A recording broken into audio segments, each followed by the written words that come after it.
What the world needs now is love, sweet love. It's the only thing that there's just too little of. In 2012, my house was foreclosed on, and I was living with my wife and daughter at the time. At that point, I lost my car, which means I also didn't have a job anymore. And after that, I had nowhere to go. That was the start of my 11 days of being street homeless. You know, my first day, that's the realization, I have nowhere to go. And my first instinct was transportation hubs. So a day might be spent riding the metro. I had two enormous plastic bags full of basically all my possessions, and I kind of stood out. But I figured even there, I would be okay. I think most of the time it was really just trying not to be thought of as being homeless. But all those worst case scenarios that I always thought were just that ended up becoming true. I had a six-figure job.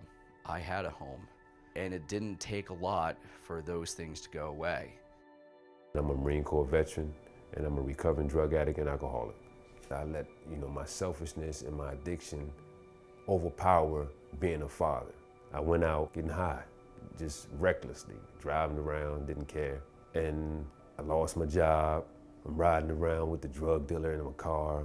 I was just doing all types of things that was unhealthy and unsafe. My daughters wanted my time, but my time was spent elsewhere because back in 2000, I got incarcerated for 7 years straight.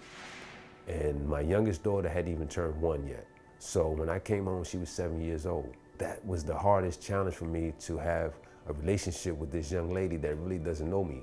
It's been ups and downs, but I've learned to persevere no matter where I am. I've slept outside of Rising Hope.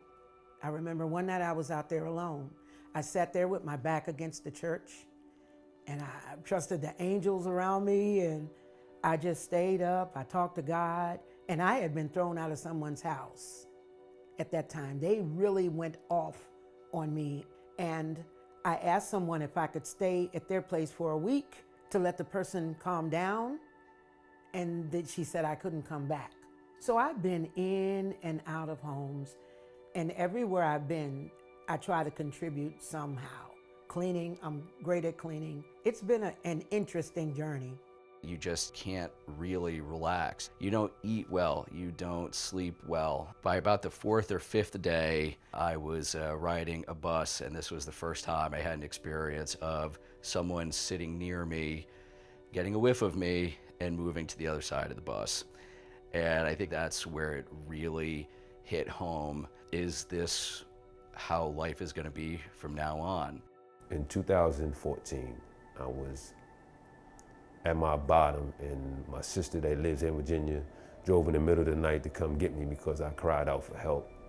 I said, I'm in a bad space. I knew she was coming, and by the end of the evening, I was in detox. It was crazy because I would stay at the hypothermia, then I'd have to go catch a bus to ride around for a couple of hours for Rising Hope to open. After I finished, my time in the detox, I ended up going to the Carpenter Shelter, and about my third month in, my counselor, Marissa Henderson, she came to me with an application from New Hope. It was for veterans, and I filled it out, and a couple weeks later, they came, did the interview, and they gave me an opportunity and allowed me to move into the Veterans House on 211 Aspen Street. Initially, we offer hospitality. Whatever their misfortune has been, whatever their missteps have been, come in, we welcome you. And then we realized that we need a path that takes people out of homelessness into some lasting change. And that path starts and maybe ends with stable housing. The important thing that the Kennedy Shelter provides was just having an actual place to be, having a roof over my head and having a place to keep clothes made it possible for me to then return to job interviews. It really was just stability at a time when there was none. For the first few days, it was kind of weird. It's like I couldn't believe it. I just sat at the table for a few days, like by the window. I love the natural light. I open my blinds every day. I very seldom have the lights on. It was a welcome that I really needed.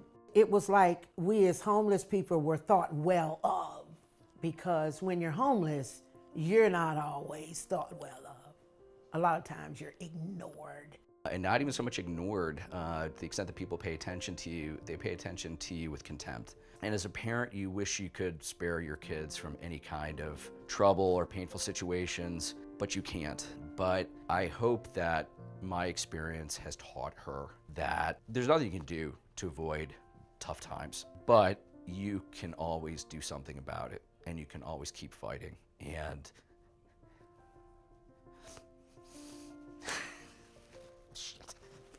sorry. Said I wasn't gonna do that. Sorry. But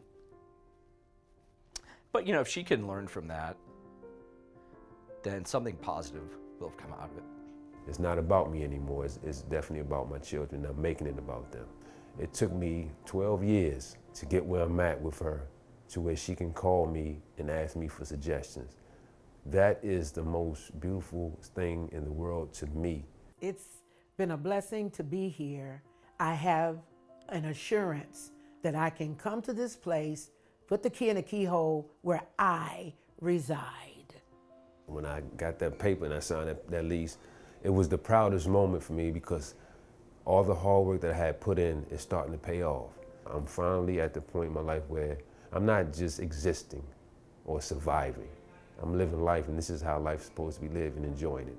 Everyone deserves access to basic human needs. Some people aren't always going to get it right the first or second time, but New Hope will take people in always. I needed help, and New Hope gave it to me. New Hope Housing works because we care about each person as an individual and work with them as an individual. We don't give up on anybody. And it works because we have real tangible tools to build a better life. So in short, we end homelessness for people. And by ending homelessness, we make our community a better place for each and every one of us. New Hope gives you hope, because when I got here, I was able to relax. I said, this is home. I'm not homeless anymore. This is home.